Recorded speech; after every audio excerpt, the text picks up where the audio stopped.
Flex your business with an American Express Business Gold Card. You'll earn 4 times membership rewards points on your top 2 eligible spending categories, like transit and electronics, each month, on up to $150K in combined purchases per year. Plus, you can now earn 3 times membership rewards points on flights and prepaid hotels booked on AmexTravel.com. Terms and points cap apply. Learn more at AmericanExpress.com/business-gold. Amex Business Gold, built for business by American Express. This episode is brought to you by Amazon. Sometimes the most painful part of getting sick is the getting better part. Waiting on hold for an appointment, sitting in crowded waiting rooms, standing in line at the pharmacy, that's painful. Amazon One Medical and Amazon Pharmacy remove those painful parts of getting better with things like 24/7 virtual visits and prescriptions delivered to your door. Thanks to Amazon Pharmacy and Amazon One Medical, healthcare just got less painful.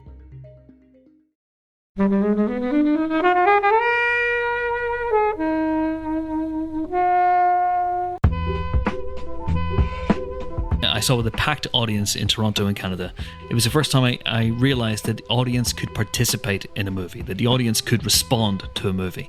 So when the train crash happened, the audience was so stunned by it, because, you know, this is 1993 and CG really hadn't been invented yet, and it blew people's minds, that the audience broke into spontaneous applause. And I remember going, you can do that? This is incredible. And it's just, I'll get into the reasons why I love it later on, but it's just an absolutely terrific, whip-smart thriller.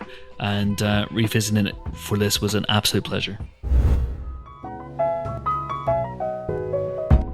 Hello, film fans. Returning to Flixwatcher, we have Chris. Hello. James. Good evening. And as always, Kobe. Good evening. And we will be reviewing The Fugitive. Thank you, as always, to the mighty people for the mighty, mighty tunes. And thanks to Ben from Rockwood Audio for his awesome editing skills. Please do remember to write a review and rate us on Apple Podcasts, anywhere you can do where you listen to the podcast, because it really does help us.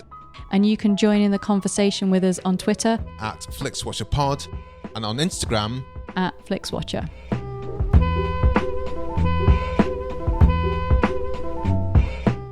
Hello and welcome to this episode of Flixwatcher Podcast.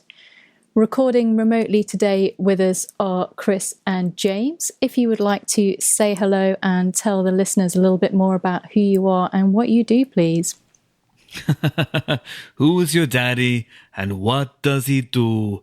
I am Chris Hewitt. I am a film journalist, and I'm putting that in inverted air quotes, inverted commas, whatever they are. I'm a journalist and I don't know what they are. And I host the Empire Podcast, which you can get in your ears every week. I am James Dyer. I'm also a quote-unquote film journalist. You can hear me every week being abused by Chris on the Empire Podcast and also on the Pilot TV Podcast. Now, you guys come up for, was it 8 years now, the Empire Podcast? Yeah, we just passed our 8th anniversary. We started in 2012. Yeah. Here we are in 2020. And hopefully we'll have another year in this. And when I say us, I mean, of course, the human race. I don't just mean the Empire Podcast. Yeah, Helen did allude to the fact we are recording remotely because of COVID-19, the coronavirus. I don't know, maybe when this comes out, we'll all be in a pub somewhere and be able to actually allowed to touch someone, and social distancing will be over. No one knows. We can. It's a nice thought. It's a lovely, optimistic, dare I say it, even naive thought there, Kobe. But it is so great, and thankfully, COVID is not a guest. You don't know when this is going to go out, do we? This could be released in 3 years' time. Yeah, after the human race has ceased to be. Yeah, this could be posthumous for at least one of us. So. Oh, shit. Oh dear. I can always get a party started. Well, good. I'm glad yourself and I presume your wife are in self-isolation and not been able to impart this kind of emotion on other people on a daily basis in the Empire office. No, absolutely. Are you missing him, James, on a daily basis? Not even remotely. I can't miss him. I've had him in my face every single day since we've been off. We've either been recording a podcast or having sort of virtual video chat meetings, or doing what we did today, which we had lunch together virtually, which was in no way weird. My friends and I are supposed to get together to have a pub session, a remote Zoom pub session, which I find a bit odd. It sounds odd. I'll do it, and I don't know how it's going to play out. But has anyone else tried this before? No, I'm doing it this weekend. By the time you've heard this, I will have done it many weekends ago, back when I was alive, and I'm doing it with some friends. And looking forward to it, because we were meant to meet up in Manchester next month, and now we can't. And one of us was even meant to come across from Japan to do it, and so now we're all just meeting up virtually. But also, we at Empire, we now and again we do a poker night as well, and plans for that have been utterly kiboshed by the killer virus. So we may resurrect that in the virtual realm. Who knows? How can you ensure there's no cheating happening? You log on to a poker website and you have a virtual table, and everyone logs in, plays a virtual table, but you also have webcams on each other, so you know that there's no shenanigans. Okay, all right. I mean, as with any kind of meeting like this, you do need to prepare yourself for a good sort of 10, 15 minutes of one person not being able to log in or work out where the sound is. Yeah. Or have making their dinner still or something. So just be prepared.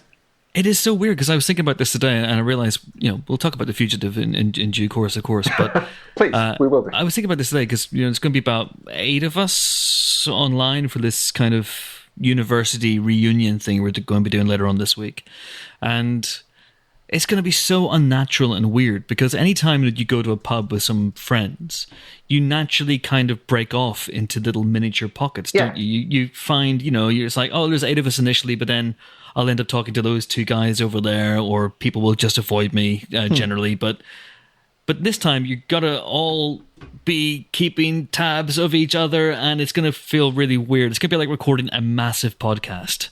Luckily, I'm the right person for this job. I bet it was your idea, wasn't it? It was my idea. Well, as you stated before, we're going to be talking about The Fugitive, which, Chris, was your idea, your choice, off of Netflix. Can you tell us what happens in a minute or less, and also just to remind me, because I haven't seen it, and explain why you chose it for us to discuss today? Okay, yeah, so I chose The Fugitive, made in 1993, directed by Andrew Davis, starring Harrison Ford and Tommy Lee Jones, an Oscar-winning Tommy Lee Jones, of course. And the basic synopsis, because I wouldn't want to ruin it for anybody, after he is falsely convicted of murdering his wife, Dr. Richard Kimble, played by Harrison Ford in a big old beard, is sentenced to death. Uh-oh. But after a very expensive-looking bus and train crash, he escapes and goes on the run, desperate to prove his innocence and the existence of the one-armed man who he claims did the evil deed.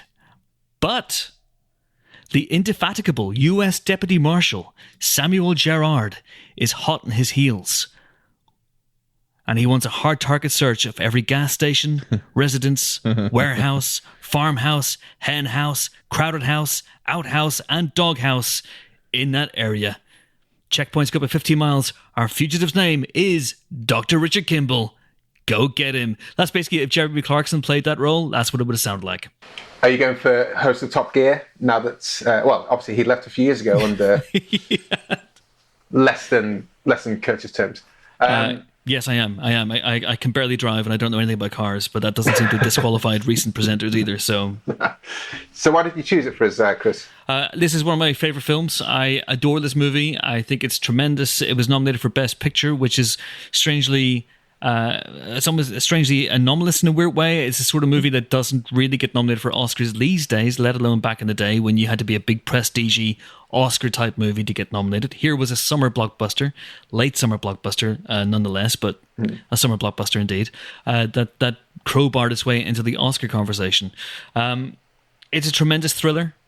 It's an adaptation, of course, of the 1960s TV show, and I went in with fairly low expectations. I saw this in Canada in 1993 when I was on a very, very long holiday before getting my GCSE results, and I went to see this with my friend who was with me, and I just remember watching the train crash. So there's a big train crash sequence, which is the film's calling card in many ways. And I saw with a packed audience in Toronto in Canada, and it was the first time being British and being from Northern Ireland and having seen movies all my life, it was the first time I realised that the audience could participate in a movie, that the audience could respond to a movie. So when the train crash happened, the audience was so stunned by it because, you know, this is 1993 and CG really hadn't been invented yet and it blew people's minds, that the audience broke into spontaneous applause. I remember going, you can do that? This is incredible. And it's just, I'll get into the reasons why I love it later on, but it's just an absolutely terrific, whip-smart thriller. And revisiting it for this was an absolute pleasure.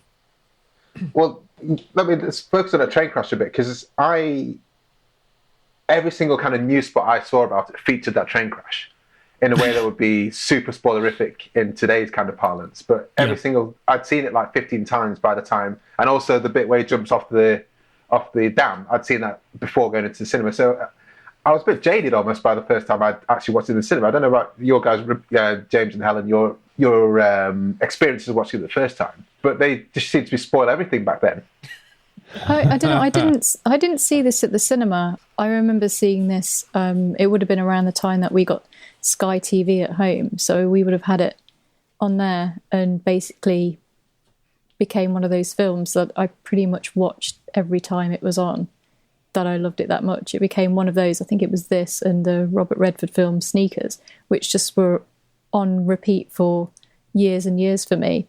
And like those, the stunt with the train and the dive from the reservoir dam are pretty good, but there's so many other things that happen in that outside of those things that I think there's so much more going on from that.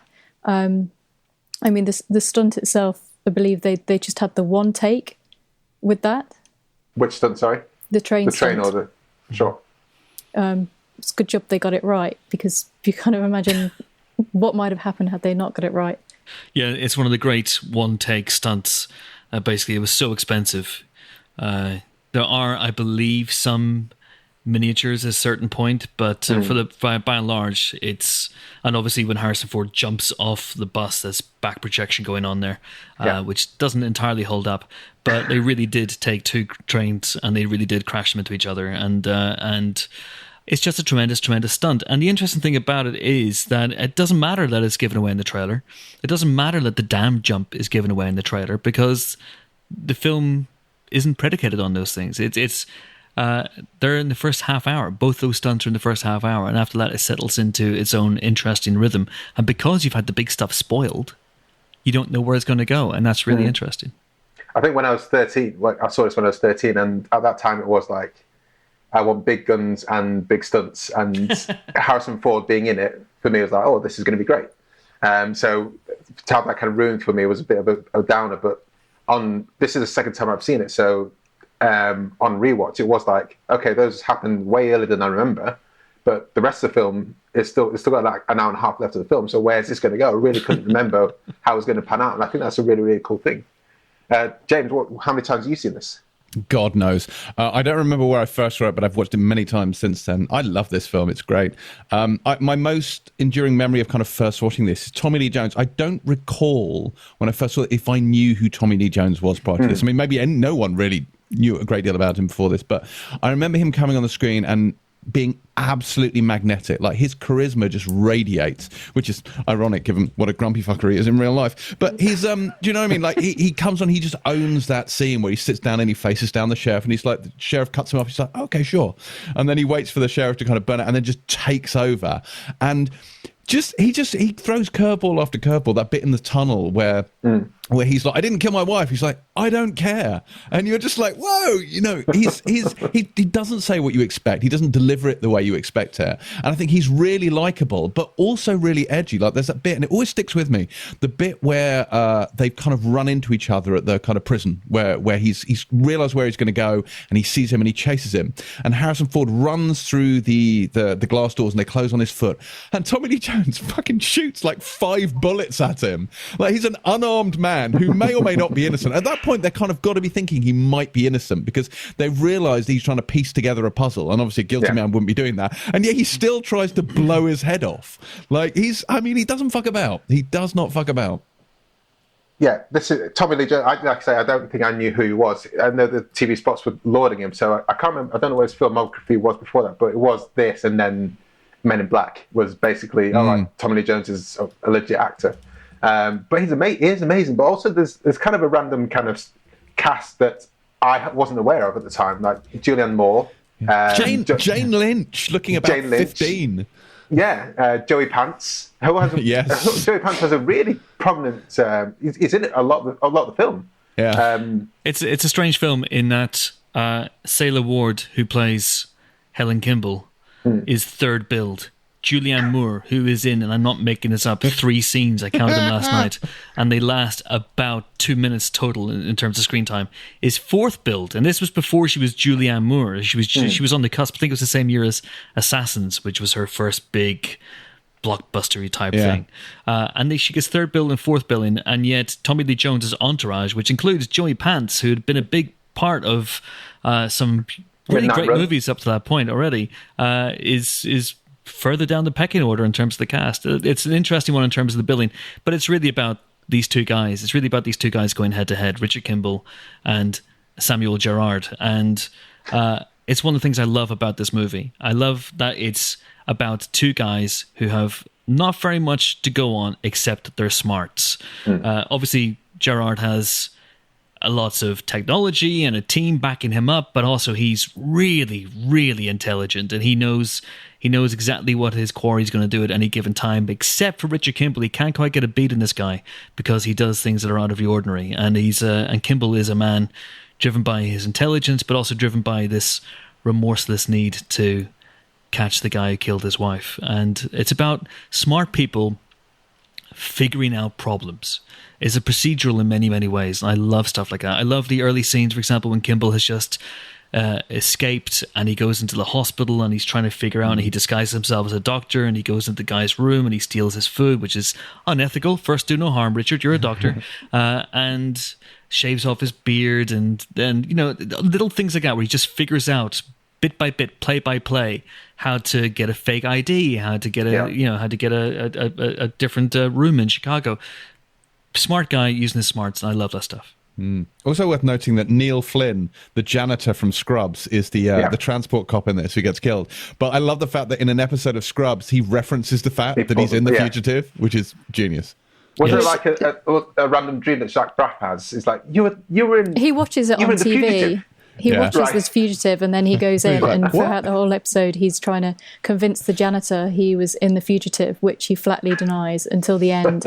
And basically, he does kind of like the janitor move from it. But that's not the only place, because even if you haven't seen The Fugitive, then you've probably seen The Fugitive in pop culture. So you've probably seen the Simpsons episode, or you've probably seen the janitor one. So it's kind of ingrained itself so far into so many things that it's just a sort of a testament of what a great film it is. And, you've, in your intro, Chris, you picked out some of the great lines, but there's the whole conversation they have about the hinky, what's the hinky? And they're talking about people's shoes as an ongoing thing about not having the right shoes. And when they end up in the sewers, he complains because he's got the wrong shoes. So there's just so much going on. And it's such a great, sharp script that everyone gets some good lines.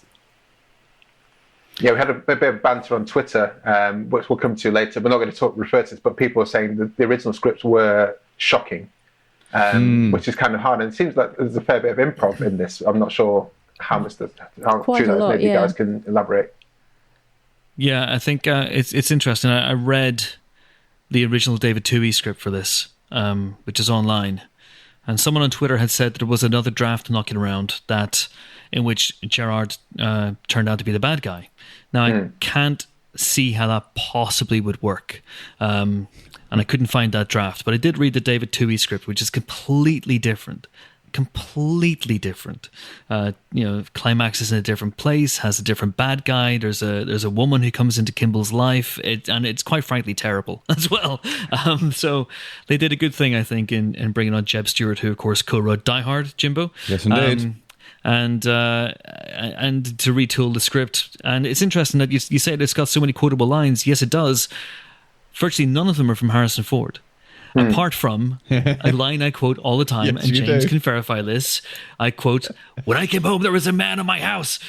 I fought with this man. He had a mechanical," and it's the way he pauses and then kind of tries to find the words. "He had a mechanical arm. You find that man. You find that man," with that typical Harrison Ford finger of doom point that I love. I love that. But you also get a sense that he took this role on because it was atypical for him, because it's not Han Solo, it's not Harrison Ford, he's not playing himself, it's not Indiana Jones, it's not even Rick Deckard, it's not even Jack Ryan. It's something very unusual, very, very different for him. Which I really like. It's a man of very, very few words, and he expresses almost everything through his eyes and his body language. Yeah, he plays it great, and right from the start you feel for him. And though obviously we see in flashback that he did fight with a one-armed man, but the way he escapes, where he goes straight back to Chicago, all those kind of traits that he plays, you know that he's hurting, and he's just, his main raison d'etre is to find this guy. Not necessarily to absolve himself, but just to get some kind of recompense for his wife's death, and that's wholly what's driving him. And it's interesting the risks he takes, and and also the steps he takes, like to say, "Oh, that guy's got a puncture above the third rib." He doesn't have to do that in any way, shape, or form. He can just kind of hide himself away, but at the same time, he still has his Hippocratic oath, even though he takes the guy's food. But he still saves the guy who's got a lumbar puncture. I don't think that guy was going to eat the food. I think it's fine. We can absolve him of that one. It looked like terrible food. He probably didn't look over. The nurse comes in and she goes, "Oh, you've been a thirsty boy," and he's clearly unable to reach the jug. He's absolutely comatose, that guy, isn't he? Yeah, but yeah, I have to say I love that stuff, and I actually think, weirdly enough, I mean, I love this film, but I think that the flashbacks to the one-armed man fight and the various dream sequences he has where he imagines his wife are kind of a bit clumsy, and they feel like missteps in a way, and I do wonder if the film would have worked better if we'd been just plunged into his investigation and not really known if there was a one-armed man, and then gradually we begin to learn it as he begins to dig a little bit deeper. The devices are very dated as well. Like, there's bits where he's remembering things, and so the voice in his memory has this awful echo on it as well, which just feels it's very much a product of its time. It's like, oh dear. Yeah, a little bit. Yeah, absolutely. I felt that as well. I also wonder, watching the movie, I was going, they've convicted him. I mean, the evidence is circumstantial at best. Yeah. They convict him, they sentence him to death based on a phone call that any decent lawyer would be able to pull apart in 5 minutes. And I do wonder, especially with DNA profiling being where it is these days, it would be a short film. It would be basically, when I came home, there was a man at my house. He was a one-armed man, and then they go, "Well, we've done some DNA testing, and there was someone else there, and we figured out that he actually did." Yeah, so we found him very, very quickly. So the movie's over. Thanks a lot, Richard. It feels a little bit like that to me. For sure, there's lots and lots of foreign DNA there. If there's blood spilt, there's lots and lots of foreign DNA all over the place, which a CSI would identify within microseconds with a black light. Precisely.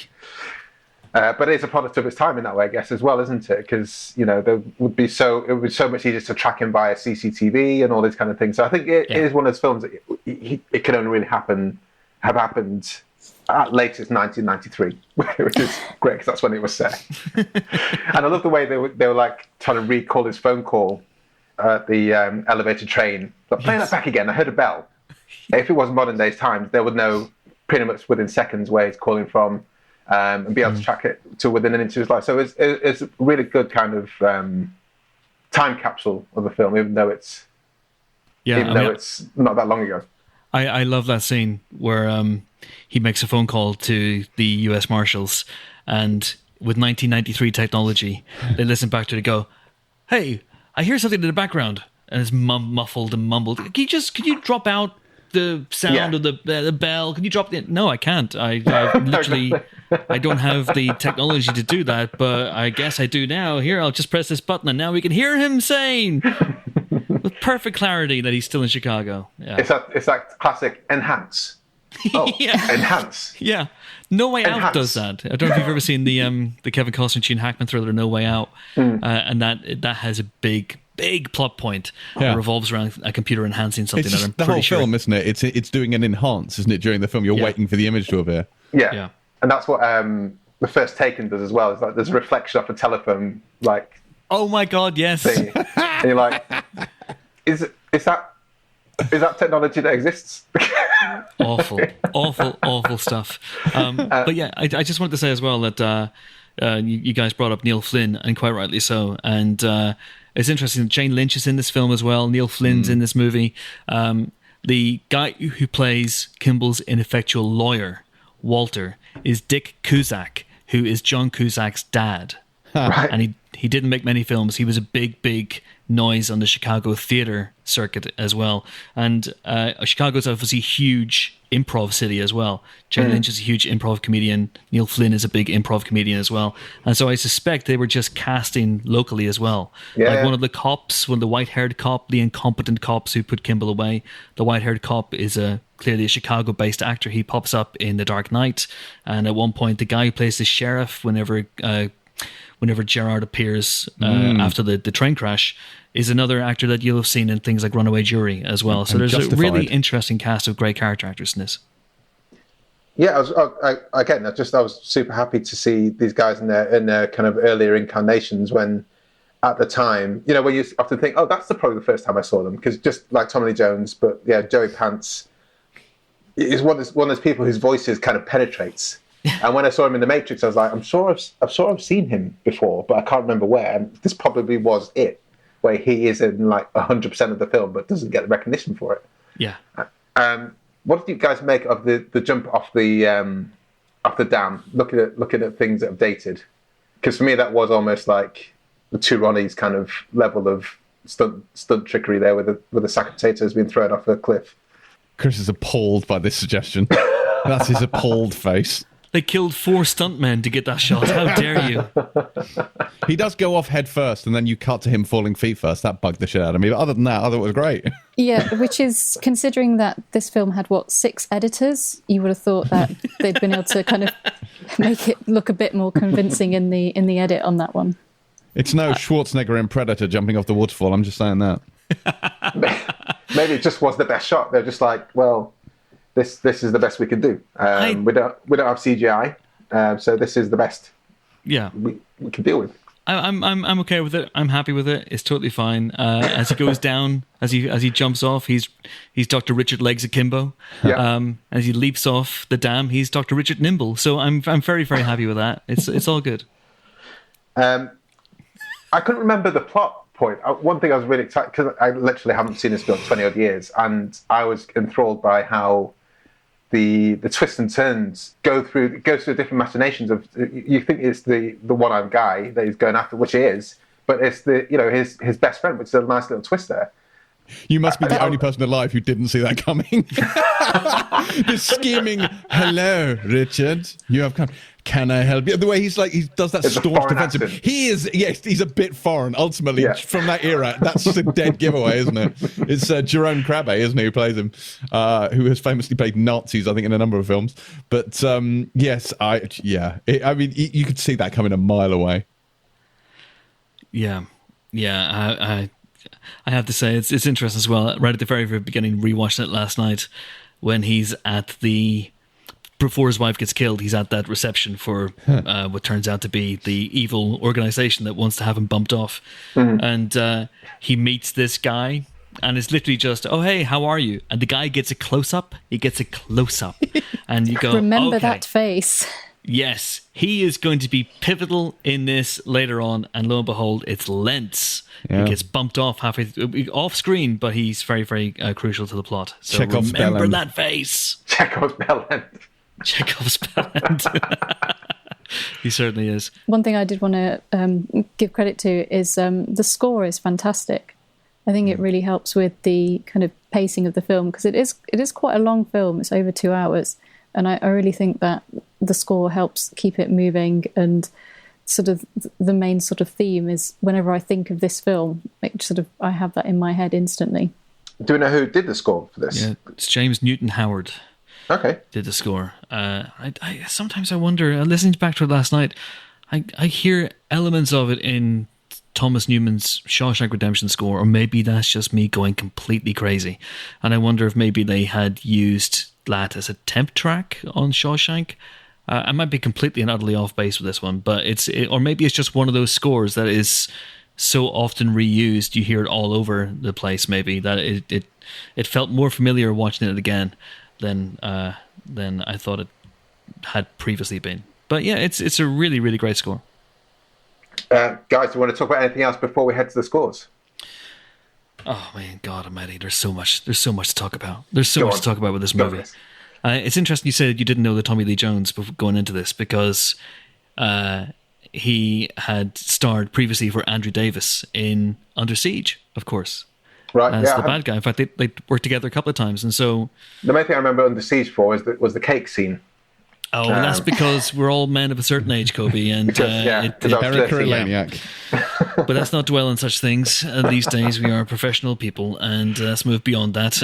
No, I remember Tommy Lee Jones being in that movie, and I remember Tommy Lee Jones being in a whole bunch of stuff around that time. He'd been Oscar nominated previously for JFK just a couple of years earlier. Mm. The interesting thing about this movie, of course, is that he won the Oscar. He won Best Supporting Actor for this movie. He beat Ralph Fiennes for Schindler's List. Now, I love this movie with all my heart, and I think he is tremendous. He takes a role that on the page was nothing. That's why he was hired, because Andrew Davis knew he would be able to improvise the shit out of it. But he took that role, it could have been just a meaningless nothing of a role, and turned it into something that was full of life and vitality and character. Mm. But it's fucking Ralph Fiennes in Schindler's List. What are you doing? Anyway, well deserved. You're right, quite right. I'd completely forgotten. Yes, JFK and Under Siege, which was the year before. So I actually would have known who Tommy Lee Jones was actually going into this. But yeah, no, you're absolutely right. The one thing that stuck out for me that is in my head even now is there's a bit where they are briefing the cops, and there's a notice board next to the guy who's briefing them, and there's a picture of Kimble, and it has a sketch artist's impression of Harrison Ford on it. Fuck me, it looks nothing like any human being, let alone Harrison Ford. It is the world's worst sketch artist. I don't know how they found anyone. I really don't. But I thought they knew what he looked like. So why they drew one of him without the beard, though. So they drew one of him with the beard, and then they drew one without the beard in case they needed to kind of. But it's just like a line drawing. Is. It looks like Bod. I don't really understand what the use is, but here is a man with a beard. Here is a man without a beard. Because what you do is like trace the top half of his face and then like remove the beard, so it would at least look half or 50 times better. Just trace it. So bad. Yeah, nice technology, guys. I love the fact that it's a great Chicago movie. It's very much invested in the character of the city, and it goes out to parts of Chicago that you may not know, but also a lot of it takes place at Cook County Hospital, which is a real hospital. There's a lot of it that takes place in real locations. The St. Patrick's Day parade sequence is one of the great sequences in movies that actually roots something in a familiar date. Do they turn the river green on St. Patrick's Day? They do. But it's great. I love the fact that, as I alluded to before, that the big stunts are out of the way early on. In fact, at the end of the movie, when Mr. European Baddie reveals himself, and they have a big tussle on the roof, and they go crashing through the roof, and it all becomes a little bit Hollywood stalk and slash. It feels like reshoots to me. It feels really out of character with the rest of the movie. And what the rest of the movie is leading towards. Like, the biggest set piece beyond that is a man in his 40s chasing down a man in his 50s. Because he did everything in his power to avoid confrontation. Up until that point at the end. Yeah. The choreography is so fucking bad when they have that fight. Like, Harrison Ford, the way he throws a punch at it, you're like, oh my God, can someone get Chad Stahelski in here or just do something with this? Because it's almost like a playground thump. Like, it's really bizarre. Nobody in movies throws a punch like Harrison Ford, Jimbo. You take that back. Also, no one runs like Harrison Ford. I remember that being like a big kind of selling point of Indiana Jones, and there's almost comedy in how he runs. You kind of think he runs really slowly, but also seems to get away from everything really well. So it's a weird kind of physics in his run. He's fast. He's lithe. With any luck, he's got the grill already. He's tremendous. And interestingly, I say interestingly, it's up to you to decide whether it's interesting. He actually hurt his knee in this movie. Did properly hurt his knee. Daniel Craig on Bond style, and it had to be shut down for a couple of weeks to allow him to recover. So I think that's maybe why he doesn't run as much in this film. Apart from down some stairs.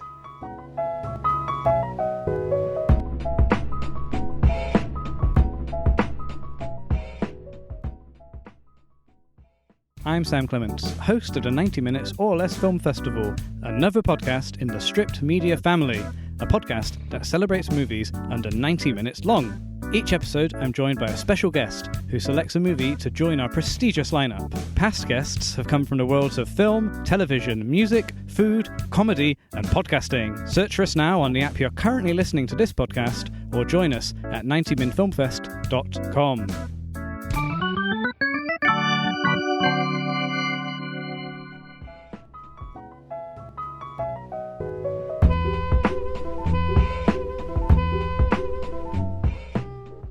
Right, let's head to the scores, guys, I think. Welcome to the Flixwatcher scoring system. All of our scores are out of 5. You may have decimal places if you wish, and we will start with you, Chris, please, with the recommendability. Recommendability, what's not to recommend about this movie? It's got everything. It's got the janitor from Scrubs. It's got Harrison Ford in a beard. It's got Harrison Ford stealing some eggs from a hospital, like a bed-bound man who may be on his last legs. And it's got some good stuff with a fugitive and a man trying to catch him. So, yes, I would say 5.0. One thing I wanted to ask is, has anyone seen the TV show? Because I just kind of thought it must be so pedantry, it must be so slow-paced if they managed to get this whole story across in like 2 hours. To have like a TV show that would seem to be never-ending. Well, it's a procedural, isn't it?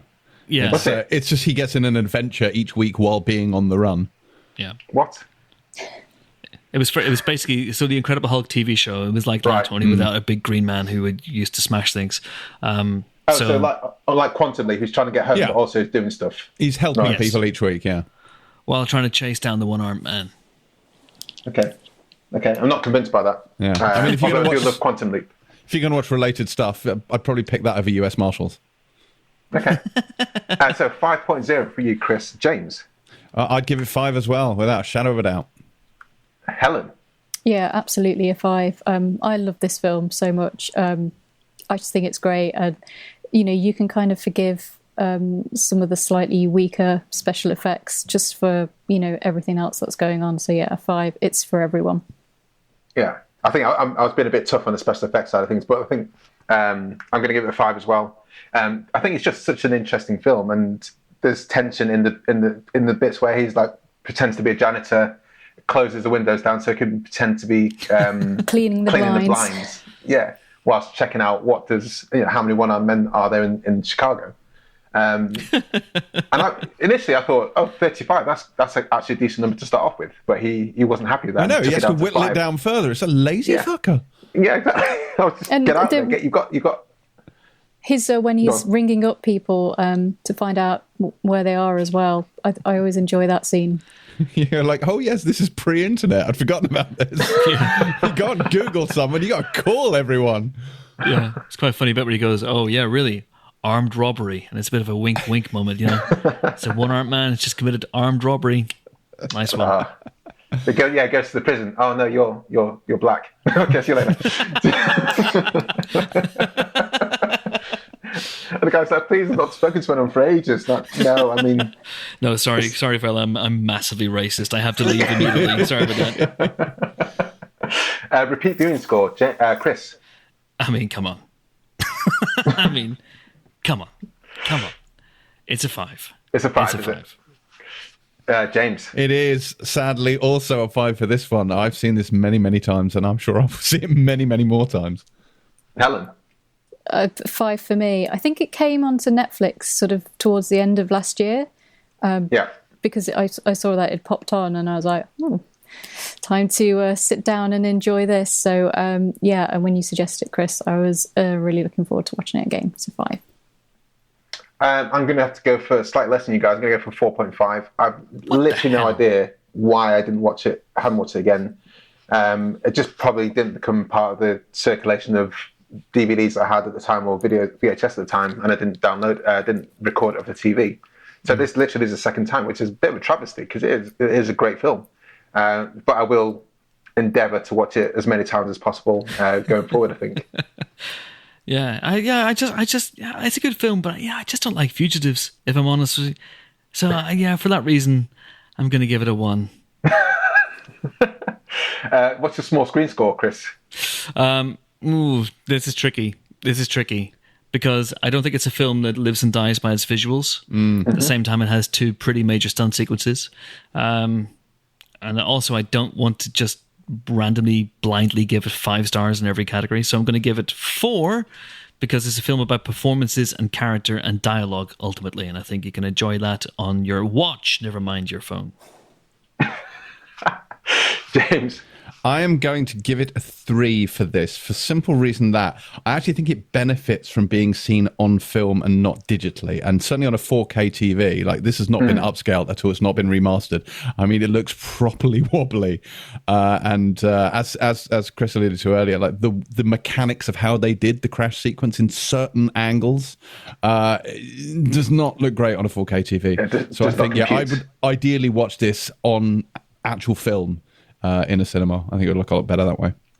Well, whenever cinemas happen again, maybe Indeed. Prince Charles will open up and... And maybe we can all applaud the train crash sequence when it happens. We can all applaud him jumping off the dam, and we can all applaud him making a phone call, and just anything he does, we'll applaud. That's the kind of thing that you would get with Prince Charles, that people would stand up and cheer that. But those kind of things happening. Where in Canada was it? Because I always had Canada as a mild-mannered nation. Couldn't believe it. I'd seen a whole bunch of films because I was there for 5 weeks that summer, and I saw a whole bunch of films, including Another Stakeout and Robin Hood Men in Tights. Another Stakeout. None of them garnered the same reaction. None of Is them. that because they're poorer films? That's not for me to say, Cuppy, is it? Helen, sorry, your small screen score. Yeah, so I've never seen this on the big screen. I've only ever seen it on various different sized TVs. And yeah, I don't know, because I'm so used to it, I've got nothing else to compare it to. So I think it's perfectly fine for me. So I'm going to go for a 5. Okay. When I remember seeing this at the cinema, again, this is a weird thing. I was that scene where he cuts his beard off. I was weirdly fixated about that. I was like, oh, you have to use scissors first before you can shave. Interesting. So the stunt scenes don't really matter that much. And even though I was kind of gutted, I was like, oh, they're giving away the key bits. As a 13-year-old, it is about explosions and guns and stuff. But they're really not the thrust of this film, and I don't think they stand up now. So I think sitting on a TV size screen is absolutely perfect for this. I might try and listen for the score again, but I don't think there's much to be taken away from seeing it on on a big screen. So I will join Helen on a 5 here. It's looking very high. This is typically where a big film falls apart, is the small screen score. So I have quite high hopes for this one. Let's see. Engagement score. Chris? Remind me again what the engagement score is, because I don't have the email. So this is like, once you press play, how engaged are you? Are you going on Twitter? Are you IMDbing? Are you stopping and making loads of cup of teas? Or are you just okay, so I'm going to have to give this a 5, guys. This is a film that once you're in for the duration. I am an inveterate tweeter, and yet yesterday I absolutely did not tweet at all whilst watching this movie again. And I kind of wanted to, because a really great film writer, Priscilla Page, who writes for Empire amongst other outlets, tweeted about this movie recently and wrote a lovely article about it on her Patreon as well. And she's just really, really great and really nails a lot of great stuff about the movie. And that had put me in mind of it again. I'd already recommended it for this. I'd already chosen it. But there's just something in the air. There's something in the ether about The Fugitive at the moment. And she pointed out the beard. The beard is really interesting. The idea that, that the world's biggest movie star starts a film not looking like the world's biggest movie star. Though he does kind of rock the beard, it has to be said. But the masterstroke is that at some point during the movie, he has to shave it off and then become, ta-da, Harrison Ford. And I know that some people were sharing stuff on Twitter the other day of the scene where he has to kind of bandaged himself up in the hospital, and he was 50, maybe 51 when he made this movie, and he's in good shape. Let's just put it that way.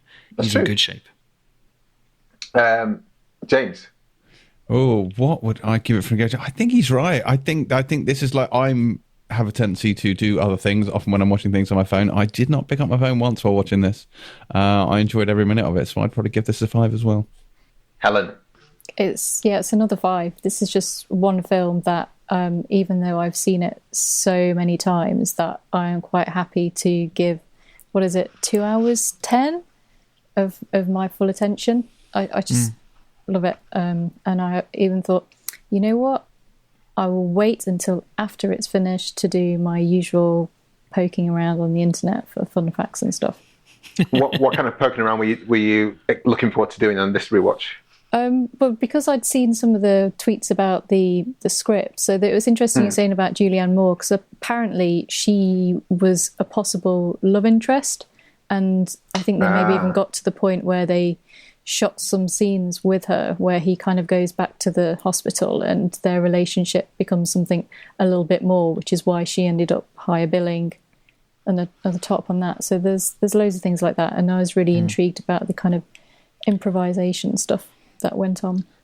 That kind of makes sense, and it's one of the things that guts me most about like Ghostbusters is that Ernie Hudson signed on, and he had like one of the best kind of storylines all the way through it, and then when he turned up to like day one of shooting, he's like, "Oh, I've come in like more over halfway through the film, and I'm not a fighter pilot anymore." And so, but then obviously your agent has done all the negotiation for you, so he's probably still got the same amount of money, but didn't get the same kind of featuring. So that's probably what's happened with Juliette Moore. I can see her have being his love interest, even though there must have been a fair bit of age difference between them. It's interesting. I actually had heard that before. I had read that somewhere before, that she had a bigger role at one point as well.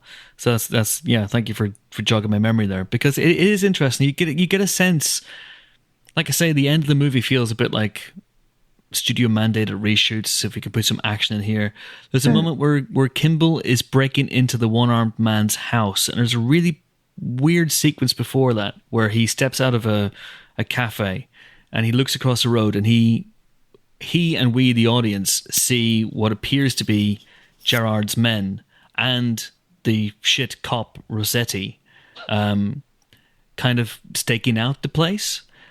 So he skirts around them, gives them the old swerve, breaks into the one-armed man's house, then calls up Gerard on the phone, and suddenly all those guys are back at the HQ.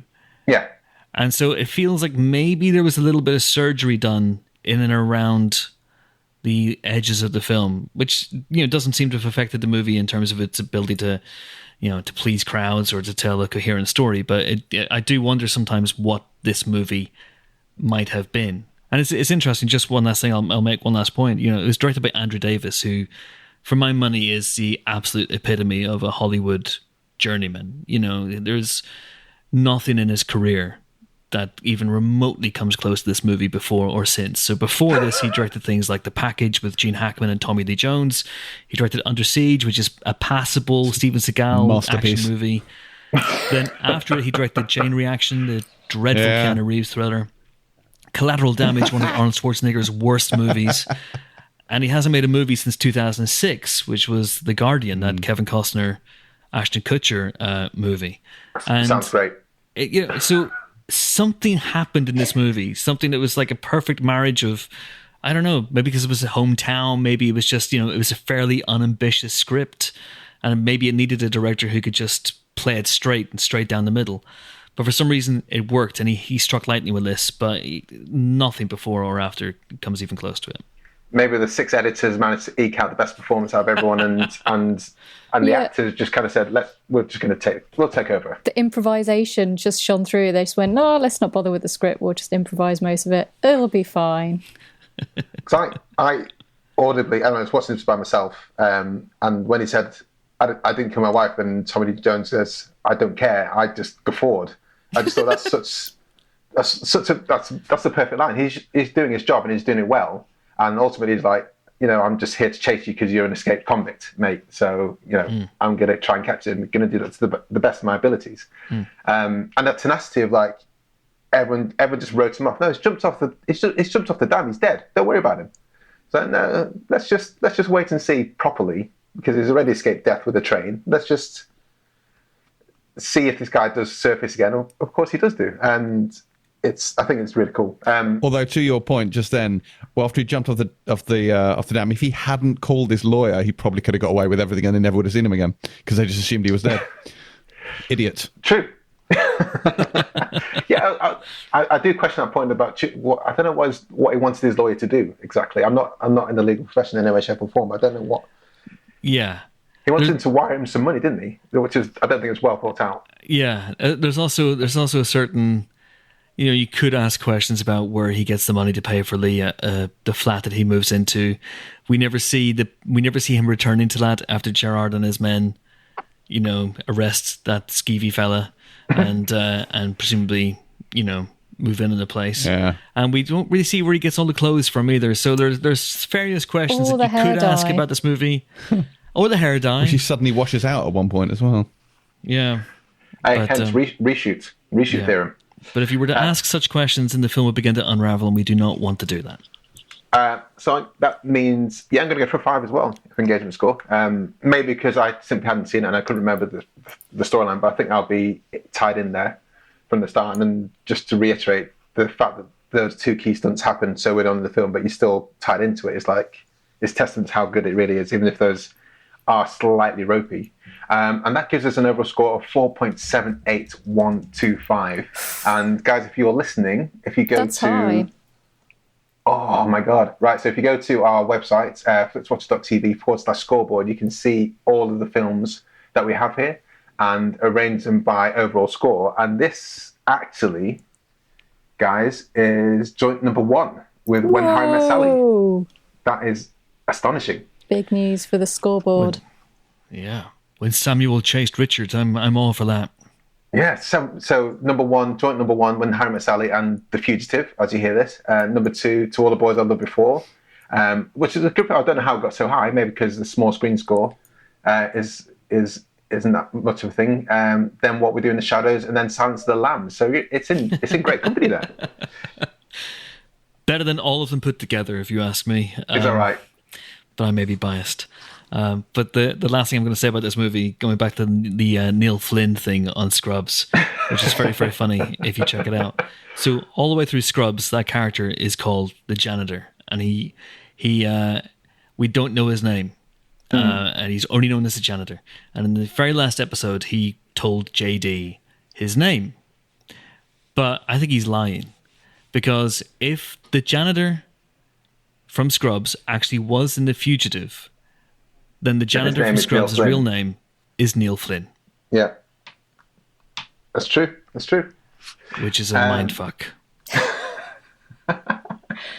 I'm more surprised you got to the end of Scrubs, seeing as the quality was dipping very much near the end. So well done for sticking with that. Oh, the Scrubs season 8 finale, I destroyed me. Absolutely destroyed me. I don't think I've seen the end of it. I loved the first few seasons so much, but it just kept in. Anyway, that's time for another conversation. Maybe a pilot TV. Maybe it's a Banshee for the pilot TV podcast, James. I don't know. Maybe. Is it a comedy that you like? I do like Scrubs, actually. Yes, I enjoyed it a lot. Okay. Oh shit! One of the rare comedies that I've enjoyed. All right, so let's head to Twitter because we had a fair bit of banter on there as we discussed a bit, and do listen to us, guys.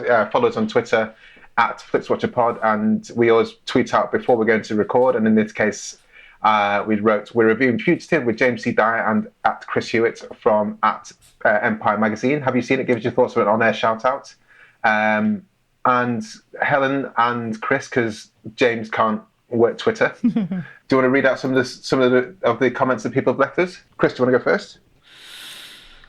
Here's one from at Listening to Film. 5 stars. Infinitely rewatchable. Ford and Jones are superb, and it's the little touches like the banter between the marshals that make a good film great.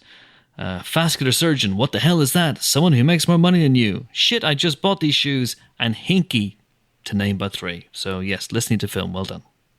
And this is the thread. If you go to this tweet and follow the thread with Sean following, they're talking about the script and how awful it was in the earlier iterations. Helen?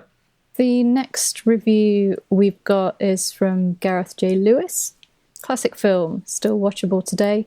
Amazing performance by Ford and some of the best dialogue in an action film. Yeah, it doesn't give a score, though. No, I imagine it's quite high. Let's just assume that. I'd like to say that at Lee Thomas 5 mentioned something. He says, great movie, everyone on top of their game. He gives it 4 stars. He says, fun fact, I learned recently the directed by Andrew Davis credit appears 15 minutes into the film. There you go. And then, continues on with one of cinema's all-time great lines, outhouse, henhouse, doghouse.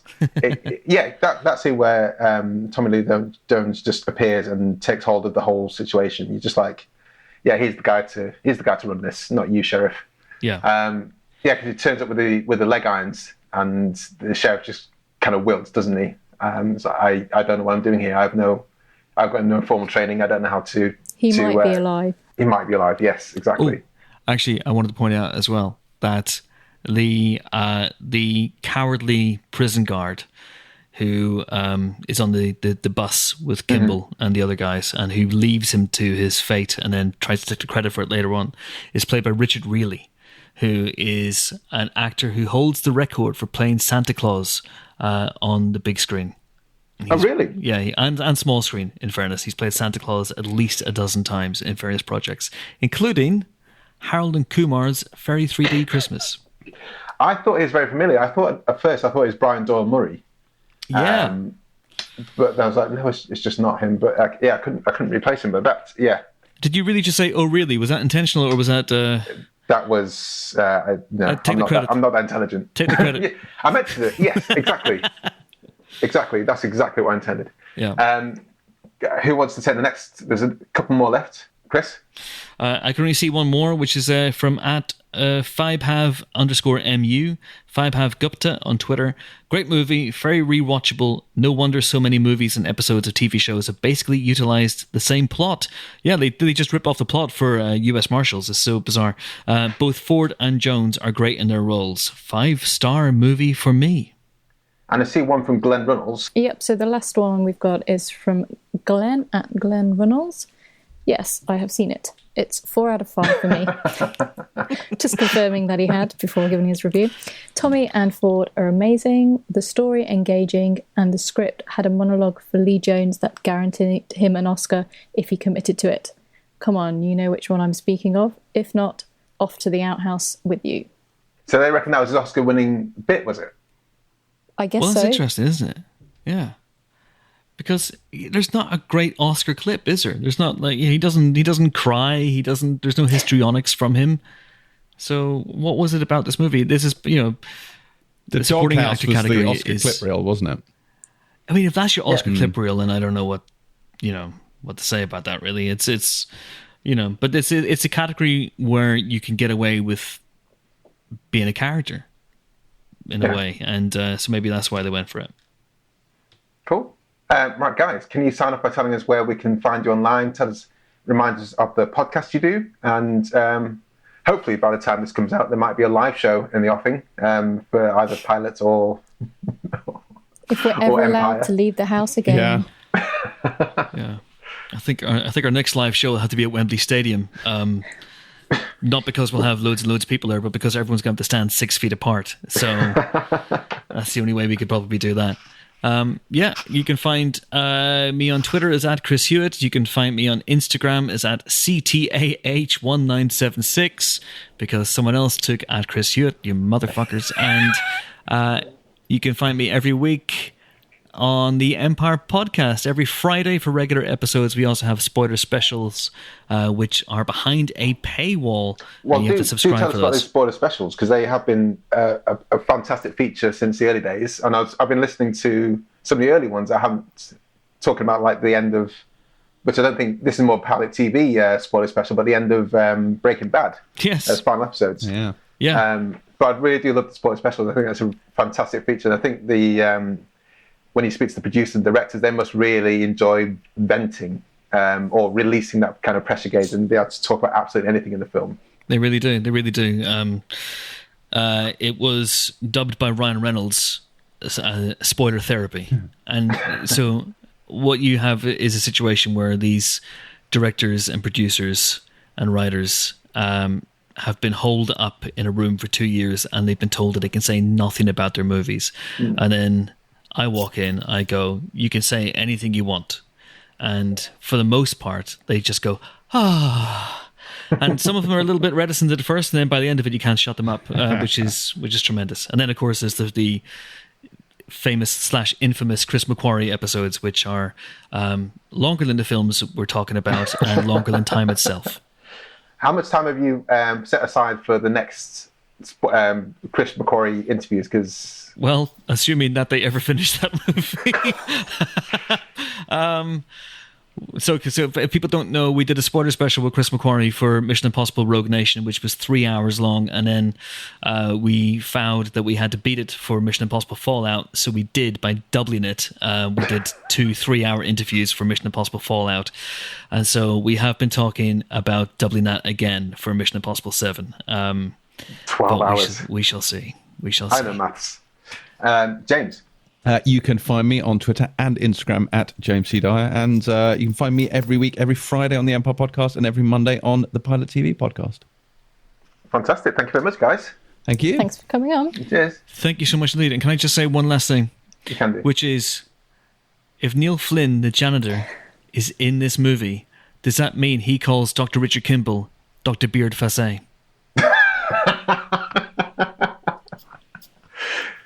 I don't think, because the Beard Facet in Scrubs it's got a particularly fantastic beard, hasn't he? He really does. It's very silvery. So, yeah, it is a great beard. It's Beard Facet! I need to find Scrubs now. That's what's going to happen now. I've got a lot of time. It's COVID lockdown. I'm going to find Scrubs. That's what's going to happen. Cheers, guys. Cheers. Thanks. Bye. Enjoyed this episode of Flixwatcher podcast? Why not leave us a 5-star review on iTunes? You can also follow us at FlixWatcherPod on Twitter, and we're at FlixWatcher on Instagram. Thanks as always to the mighty people for their mighty tunes, and Ben from Rockwood Audio for his awesome editing skills. If you're looking to get your podcast edited as sweet as this, get in touch with Ben, and that's Rockwood, ROKK Wood Audio. Tell him Flixwatcher sent you.